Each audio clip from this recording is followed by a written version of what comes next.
What's up, my YouTube family? How's everybody doing today? I hope everybody had a blessed weekend. Man, let's jump right into this, man.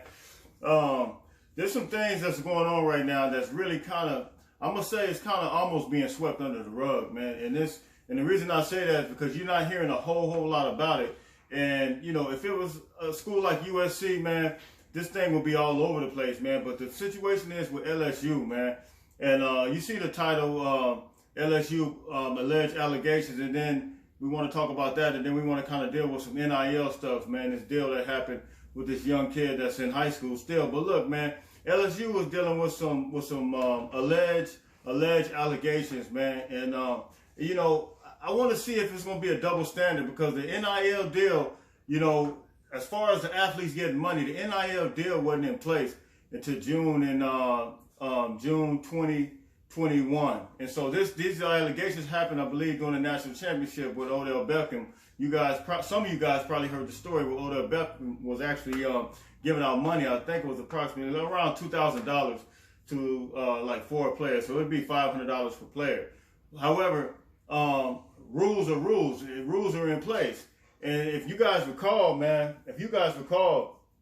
USC never really they just now starting to recover from what was said to be, you know, like the worst, stiffest penalty that since the SMU situation happened in 1986, USC has suffered the stiffest penalty since SMU in 1986, and they said the SMU penalty was considered to be what they call the death penalty. But now you see, yeah, and of course we know that it was stemming from Reggie Bush. This is what it was. It was stemming from Reggie Bush and O.J. Mayo. It says, this is part of the article. It says, as a part of the 4-year investigation into USC athletic department, on Bush and the recruitment of O.J. Mayo, the NCAA found violations of lack of institution control. I want you to remember that. Lack of institution control. That was the language that was put within that particular article, and that was the language at the NCAA. That was an infraction, which is considered to be, I guess, like a violation too, which is lack of institution control. So when I read this LSU article, I see that same type of language in there, and it's stemming from what happened with Odell Beckham, what he did with doing the national championship, passing out money. Do I think anything's wrong with it? I know I don't think anything's wrong with it, but rules are rules. You know, I think if you want to sanction a program like USC and take away Reggie's Heisman, you know, take away the national championship, or you want to do all these different things, and the thing that was stemming from O.J. Mayo as well, his recruitment, I think that rules should apply all across the board. But we see these things over and over again. And I can't remember, I think it might have been Ohio State, one of these schools, they had self-imposed sanctions. And even LSU in 2020, they had, in my notes here, in the article, they had in 2020 they had self-imposed sanctions. But you find that they try to the college, the schools always try to get ahead of the NCAA once they find out information about it, and they always want to try to get ahead and do self-imposed sanctions. But you know, I don't think, you know, if the penalty fits the crime for USC, I think I think the penalty should fit the crime all across the board, because NIL wasn't even available then. It wasn't even, you know, established then. It wasn't established to June, I think, of 2021. And so, but if you look at the same language that's within this, the same language, and I need you guys to like, share, subscribe. Like, share, subscribe. I need you guys to give me some feedback, and just be truthful about it, because I see a lot of people that say, oh, USC was cheaters. USC was cheaters. Well, technically, they didn't cheat on the field. Reggie Bush is from San Diego, California. He, you know, in my mind, this is cheating. Cheating is always, to me, when you have performance-enhancing drug. You know, something that's going to make you better on the field. And so from all of our knowledge, Reggie Bush did it right. He did it right on the field. He did not cheat on the field. Cheaters, I mean, you guys call it cheaters, whatever you want to say. But I want to see if that same language applies to this particular case here. Because there's no such thing as no little sin and a big sin, right? There's no such thing as a little sin and a big sin. All sin is sin, right? So you got to call it all across the board, man. And so if they have the same type of infraction as us, which is called lack of institution control, and they put that same language was a violation too to LSU, allegedly. Shouldn't this same thing apply to them, and shouldn't they get the same type of penalty as us? So let me read it though. It says LSU football and men's basketball program receive a notice of allegations letter from the NCAA. The letter states, it said it is classified by the NCAA as a level 2 violation, which falls under the lack of institution control. It says previously LSU self-imposed a 1-year bowl ban in 2020 and scholarship restrictions. And so we see this same type of language, this level 2 lack of institution control is being these infractions were committed by LSU. Yeah, it was $2,000 that he supposedly, allegedly. Well, we already know. We seen it. We didn't count the money, but we seen it on the sideline during the national championship. All of us seen him handing out money or whatever when somebody would score. Do what they do. And so my thing is, it's like this. Don't just be biased because of one particular school. And see, I think this was just like the SMU program. I really believe with all my heart that they tried to kill the USC program. I really believe that they tried to kill the USC program with infractions and sanctions. And really, yes, of course, we won the Rose Bowl in 2016. And yes, we went to the Sugar Bowl the year after that and lost against Ohio State. And then we just had some media, even though we still kind of recruited okay, but we kind of recruited bad.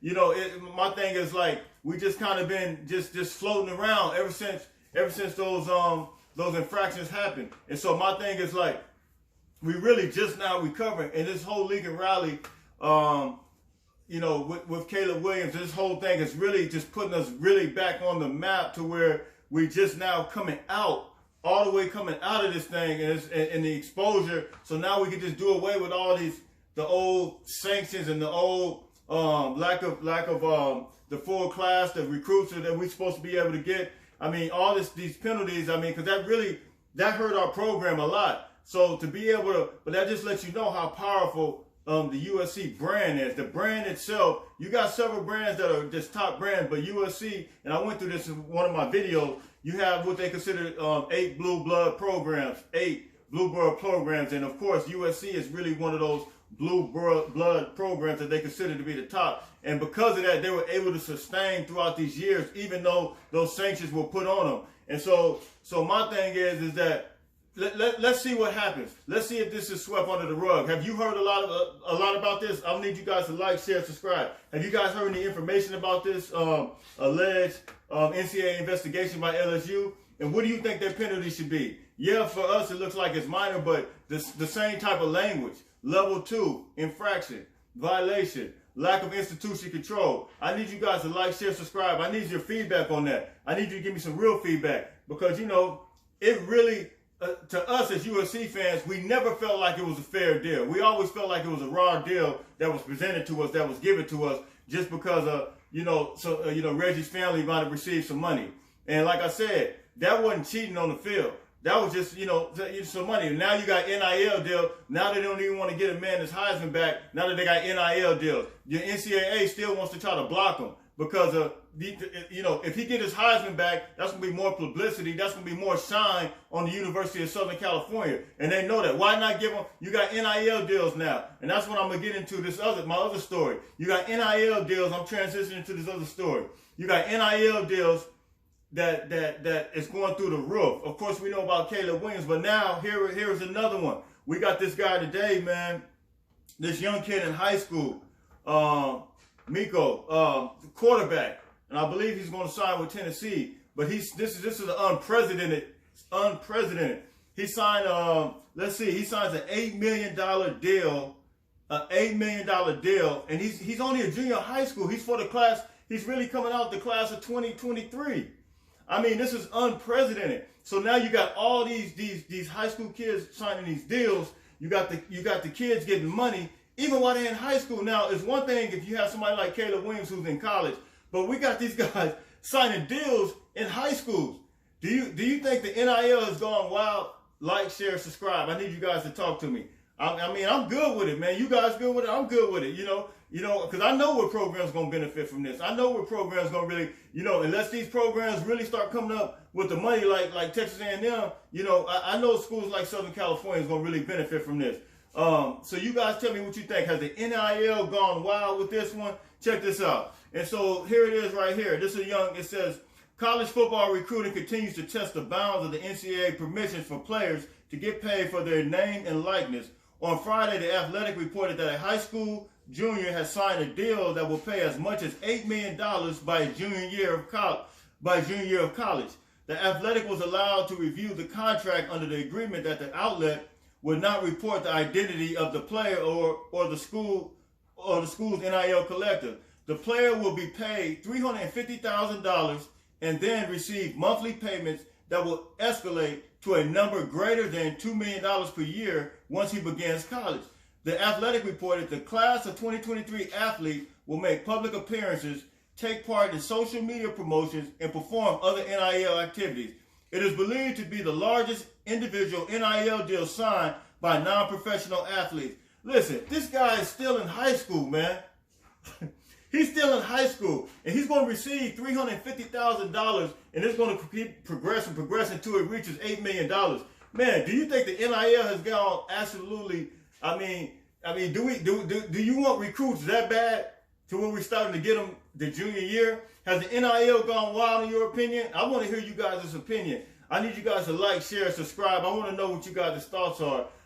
Do you think that's healthy for a young athlete that's a junior in high school? Do you think a young athlete can control that? I mean, this thing, the mindset, I mean, I can't imagine me being a junior in high school, getting that type of money and being able to be responsible with it. Of course, you're going to have parents that oversee that or whoever your legal guardian or whatever. But what if you don't have those people that are in place like that? Then what's going to happen? I mean, are these kids going to get the advantage, advantage taken of them with the money, or are they going to, who's going to help them to put the right investments on the money, being able to, divide the money right and correctly so the individual can live off interest or whatever. Just show them how to be responsible for the money at 17, 16 years old in some cases as juniors in school. I mean, has the NIL really gone wild? I need you guys to like, share, subscribe, and tell me what you think about these two topics, man. That's really all I got for you today. I want to know what you think about the LSU issue. Is LSU, are they guilty of the crime? They did it to USC. They almost tried to pull a SMU on them with the death penalty that they had in 1986. USC came back and they tried to do the same thing. But we finally recovered. What do you think? What do you guys think? Does LSU deserve to be? Because see, my thing is, okay, it was just Reggie Bush. And this happened to be an S-athlete that goes there, Odell Beckham. But does the whole team need to suffer? I never felt like the whole team or the whole program needs to suffer for what took place with Reggie Bush. Now, I'm a Reggie Bush fan. Reggie is my guy. You see him, he's right here. That's him right there diving in the national championship game against Texas. I love Reggie Bush. But I never felt like the whole team needs to, the whole program. I never felt like that was a fair deal. I just felt like the NCAA was just being the NCAA and tried to say, we were cheating, but we really weren't cheating because we had the players that did what they had to do on the field.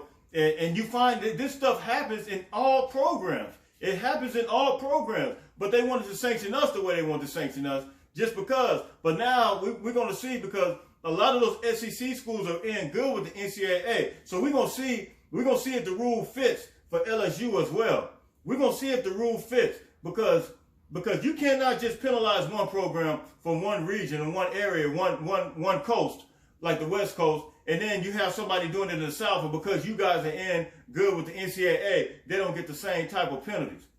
No, we ain't feeling that, man. We're not feeling that. So you guys tell me what you guys think. Like, share, subscribe. And what do you think about this here, man? What do you think about this guy here, man, that's getting a junior in high school, getting an $8 million NIL deal, said to be the largest NIL deal in history? The largest NIL deal in history. What do you guys think about that? And he's getting, payments all the way up to $8 million, but it's going to be $350,000, payments being made to this kid, man. Do you think he can handle it? Do you think your junior in high school can handle it?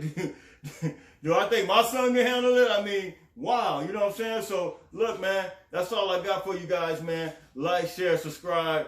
It's going to help me out. And, hey, just remember to keep fighting on, all right? Fight on.